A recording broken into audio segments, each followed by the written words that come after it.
Hello friends, welcome to my YouTube channel. तो आज के वीडियो में हम पढ़ने वाले हैं कक्षा 12 का चैप्टर जिसका नाम है जैव प्रौद्योगिकी सिद्धांत एवं प्रक्रम। जैव प्रौद्योगिकी सिद्धांत एवं इसको कहते हैं बायोटेक्नोलॉजी थ्योरी एंड प्रोसेस। तो ये बोर्ड में के पॉइंट ऑफ व्यू से काफ़ी इम्पॉर्टेंट चैप्टर है। और चलो स्टार्ट करते हैं। देखो, बायोटेक्नोलॉजी बायोटेक्नोलॉजी क्या होता है इनमें। देखो, बायो यानी क्या होता है जीवित, जीवन और लाइफ। टेक्नोलॉजी टेक्निक्स, इसमें क्या होता है तकनीकों का वर्णन है जो विभिन्न उत्पादों को विकसित करने या बनाने के लिए जैविक प्रणालियों, जीवित जीवों या इसके कुछ हिस्सों का उपयोग करते हैं। जैसे निषेचन, पात्र निषेचन, इन विट्रो फर्टिलाइजेशन, IVF होता है।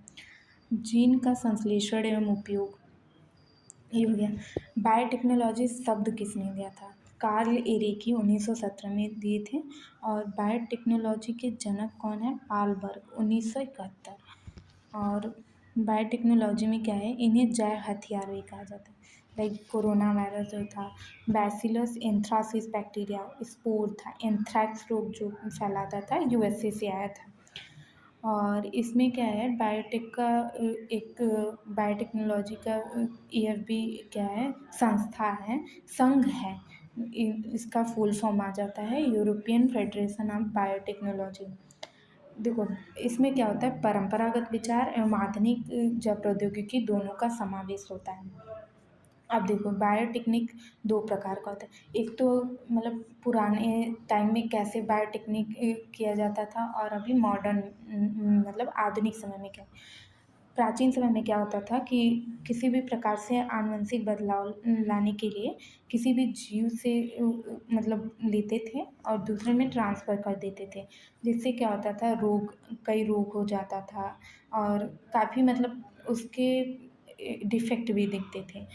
तो मॉडर्न टेक्निक में क्या है, बस जिसका जो चाहिए होता है बस उसी का यूज करते हैं। जैसे इस समय क्या होता है, मधुमेह के उपचार के लिए इंसुलिन का इंजेक्शन दिया जाता है, जो कि क्या है, एक बायोटेक्निक ही है, से बनाया जाता है। और ट्रेडिशनल में क्या है कि जैसे दूध से दही बनाना होता है। और प्राचीन समय में क्या होता था कि मधुमेह रोग के लिए क्या होता है, हाँ, इंसुलिन हार्मोन की कमी हो जाती है मधुमेह में। तो क्या होता था कि कुत्ते के अग्न्याशय से इंसुलिन निकाल कर मानव शरीर में डाल देते, जिससे कई रोग भी उत्पन्न हो जाते थे मानव शरीर में। अब चलो हम कुछ हिस्ट्री मतलब बायोटेक के कुछ हिस्ट्री में चलते हैं और देखते हैं। तो देखो, पालबर्ग 1971 में लाए इसको, मतलब बायोटेक्निक के जनक माने जाते हैं। इन्होंने क्या किया था, सीमियन विषाणु पर लिम्डा जो वायरस के अटैक से इकोलाई जीवाणु को SV40 जो वायरस है वो इकोलाई जीवाणु पर क्या किया, संक्रमित किया, जो बंदरों को संक्रमित करता है। बैक्टीरियोफाज क्या होता है, ऐसा विषाणु जो जीवाणुओं को संक्रमित। देखो, बैक्टीरियो मतलब क्या हो गया, बैक्टीरिया, फाज मतलब बैक्टीरिया को जो संक्रमित करता है। तो ऐसे विषाणु को क्या कहते हैं, बैक्टीरियोफाज। अब देखो, सर्वप्रथम रिकॉम्बिनेंट DNA किसे है, ये कई बार आता है बोर्ड के लिए, तो बहुत इम्पोर्टेंट है। तो सर्वप्रथम रिकॉम्बिनेंट DNA किसने बनाया, स्टेनली कोहेन एवं हर्बर्ट वायर। और सन क्या था, 1972। ठीक है। ये रिकॉम्बिनेंट DNA क्या होता है, उसको थोड़ा सा समझाते हैं कि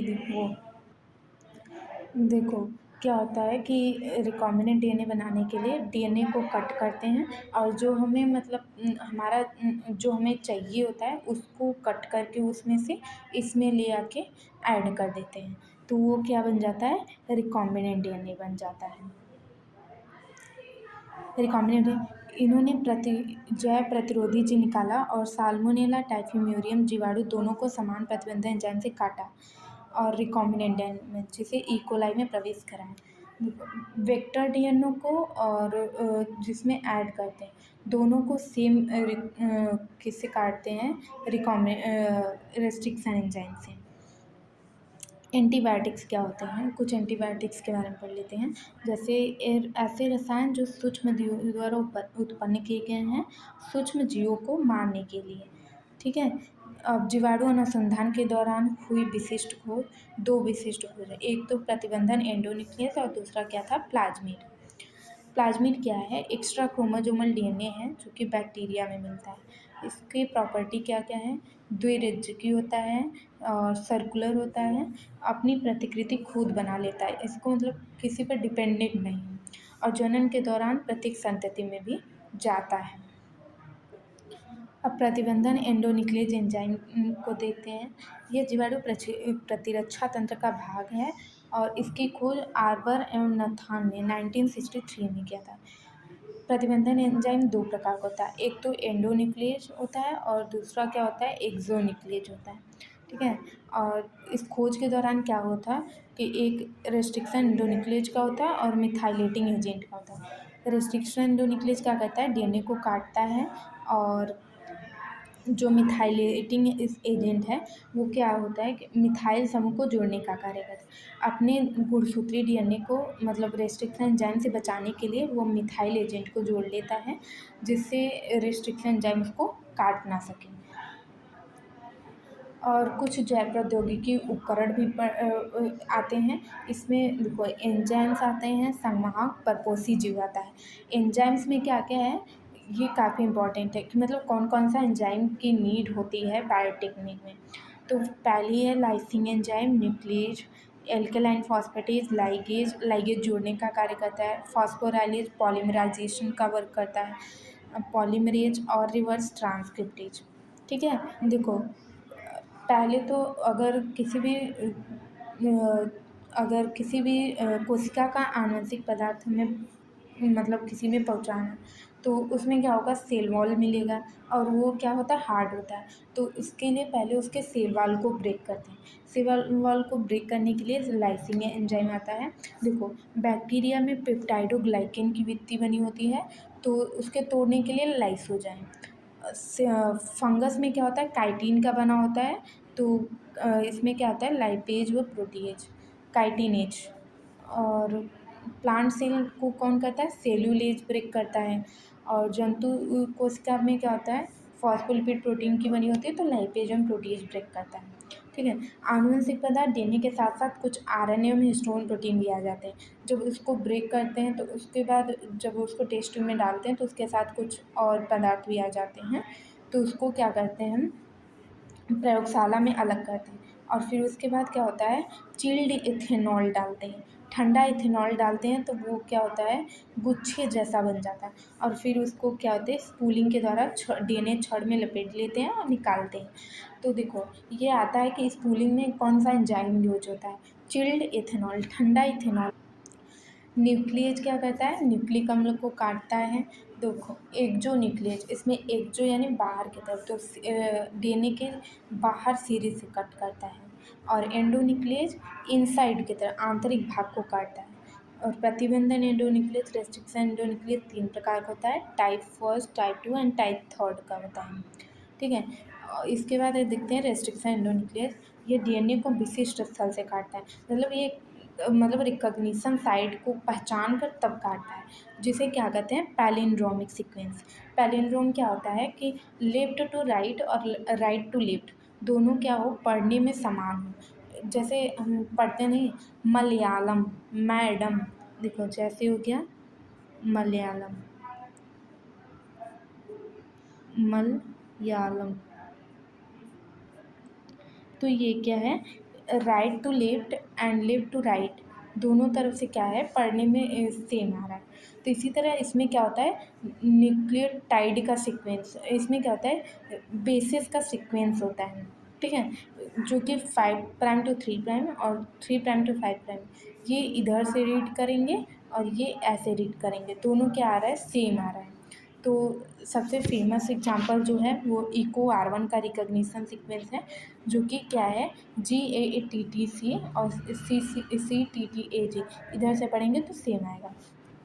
इको R1 कहाँ कट लगाता है, ग्वानिन एंड एडेनिन के बीच में कट लगाता है, जबकि हाइंड 2 क्या करता है, एडेनिन और थाइमिन के बीच में कट लगाता है। हाइंड 2 देखो फर्स्ट रेस्ट्रिक्शन एंजाइम है, और इसका नामकरण कैसे होता है, इसमें H जो है वो हीमोफिलस जीनस है, और इन्फ्लुएंजी स्पीसीज है, डी आर डी स्ट्रीम। और सेकेंड क्या है, उसका खोज का क्रम आधुनिक समय की काफ़ी इम्पोर्टेंट है, बोर्ड में आता है।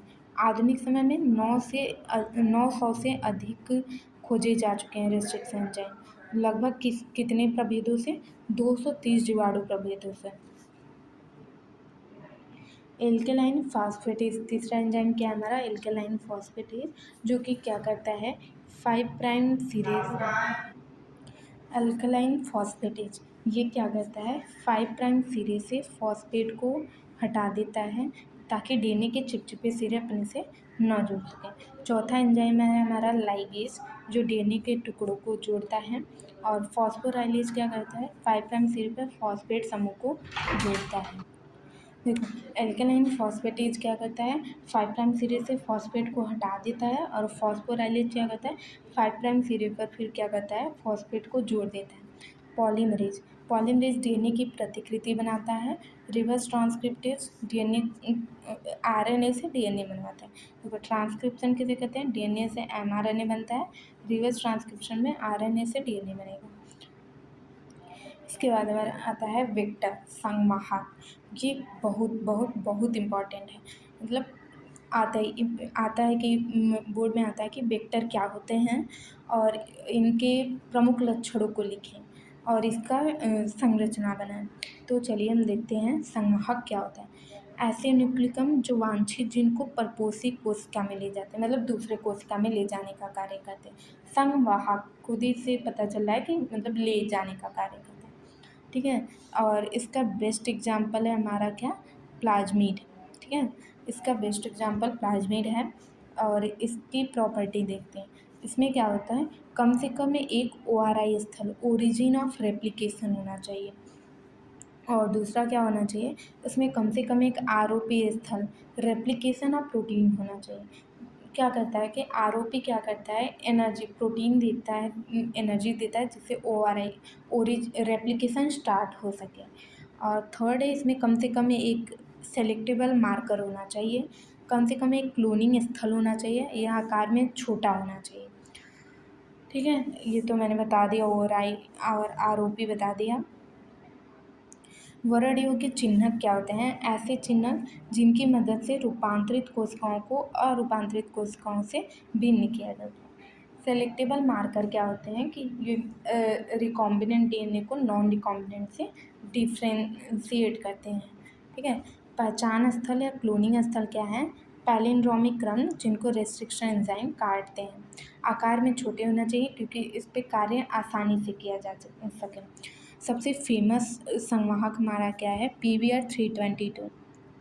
PBr322, तो ये किस बेसिस पर इसका नाम रखा है, देखो, P से क्या हो गया, प्लाज्मिड हो गया, B से बॉलीवर और R से रोड्रिगेज। ये दोनों क्या है, साइंटिस्ट हैं जिन्होंने ये खोज किया था। और 322 क्या है, प्रयोग की संख्या है, ठीक है। अब इसका स्ट्रक्चर देख लेते हैं। देखो, प्लाज्मिड में 2 सेलेक्टेबल मार्कर्स मिलते हैं, एक है एम्पिसिलिन रेजिस्टेंस जीन, दूसरा है टेट्रासाइक्लिन रेजिस्टेंस जीन। देखो, जहाँ जो लिखा है वही लिखा रहेगा, ठीक है। इसको उल्टा नहीं लिख सकते कि ये बामेचोन सारवन यहाँ ले आए रख दिए एम्पिसिलिन में और इसको यहाँ, ये नहीं। और इसमें 3 इको-R1, क्लेवन और हैंड थर्ड का रिकॉग्निशन सीक्वेंस मिलता है। इको-R1, क्लेवन और हैंड थर्ड का। देखो, टेट्रासाइक्लिन रेजिस्टेंस जीन में क्या आता है, BAM-H1, SAL1, और इसके बाद आता है एम्पिसिलिन में PASTE1, PBU1। ऐसे लर्न कर सकते हैं। और यहाँ पर हमारा ROP है जो कि क्या करता है, ओरिजिन ऑफ रेप्लिकेशन को रेगुलेट करने का कार्य करता है। PBU2 क्लोनिंग साइट नहीं है, ठीक है। या ROP पर क्या होता है, PBU2 मिलता है, क्योंकि वांछित जीन लगाने पर ROP स्थल कट जाएगा, इसीलिए प्रोटीन का, ठीक है। वर्ण योग्य चिन्हक में क्या क्या है, एंटीबायोटिक्स में एम्पिसिलिन है और टेट्रासाइक्लिन, ये मैंने बताया है। और यहाँ पर मैंने 2 इकोलाई बनाया हुआ है, और एक में क्या है, प्लाज्मिड को एक में ट्रांसफ़र किया है, तो ये क्या है, ये हमारा ए वाला रिकॉम्बिनेंट है और बी वाला नॉन रिकॉम्बिनेंट है। तो एम्पिसिलिन माध्यम में जाएगा तो ए वाला क्या रहेगा, हमारा जिंदा रहेगा, और टेट्रासाइक्लिन माध्यम में भी जिंदा रहेगा। और बी वाला क्या है, दोनों में मर जाएगा क्योंकि इसमें किसी भी प्रकार का रेजिस्टेंस नहीं मिला है। सामान्य किसी भी जीवाणु में क्या होता है, प्रतिजय प्रतिरोधी नहीं होते हैं, इसीलिए ये क्या हो गया, एम्पीसिलिन और टेट्रासाइक्लिन दोनों में मर जाएगा। सेकेंड केस हमारा है, इसमें क्या है कि एक 3 इकोलाई मैंने बनाया ABC, 3 इकोलाई बनाया मैंने ABC, ठीक है। एक में क्या है, देखो ट्रांसफॉर्मेशन किसे कहते हैं कि रिकॉम्बिनेंट डीएनए को इकोलाई में ट्रांसफ़र कर देते हैं, तो उसे क्या कहते हैं, ट्रांसफॉर्मेशन, रूपांतरण कहते हैं। और रिकॉम्बिनेंट किसे कहते हैं कि जिसमें मतलब फॉरेन डीएनए को जोड़ा गया हो। तो देखो ए वाला क्या है, अरूपांतरण और पुनर्योगज, मतलब इसमें ना ही इसको ट्रांसफॉर्म किया गया है और ना ही इसमें रिकॉम्बिनेंट डीएनए है। तो ये क्या होगा, एम्पीसिलिन और टेट्रासाइक्लिन में दोनों में मर जाएगा। बी वाले में क्या है, रूपांतरित, मतलब ये वाला गया तो है बट इसमें रिकॉम्बिनेंट वाला डीएनए नहीं गया है, तो ये क्या रहेगा, दोनों में जीवित रहेगा। और थर्ड केस हमारा क्या है, सी वाला, कि इसमें रूपांतरित और पुनर्योगज दोनों है, तो ये एम्पीसिलिन में क्या होगा, मर जाएगा क्योंकि यहाँ पर एम्पीसिलिन माध्यम में क्या हम जोड़े हैं फॉरेन डीएनए को, बट टेट्रासाइक्लिन में क्या रहेगा, जीवित रहेगा। इसके बाद सेलेक्टेबल मार्कर देखते हैं, जब किसी जीन में वांछित जीन को निवेश करते हैं तो जीन जो वास्तव में कार्य करता है वह नहीं करेगा और निष्क्रिय हो जाएगा, वही है। तो ये वाला जो केस है, फर्स्ट केस और सेकंड केस, ये क्या है, बोर्ड के व्यू से भी काफ़ी इम्पॉर्टेंट है और ये नीट में भी कई बार आता है। नीट 2025 में ये वाला क्वेश्चन मतलब आया हुआ था, ठीक है। और मिलते हैं अगले वीडियो में नेक्स्ट पार्ट के साथ, तब तक के लिए बाय बाय।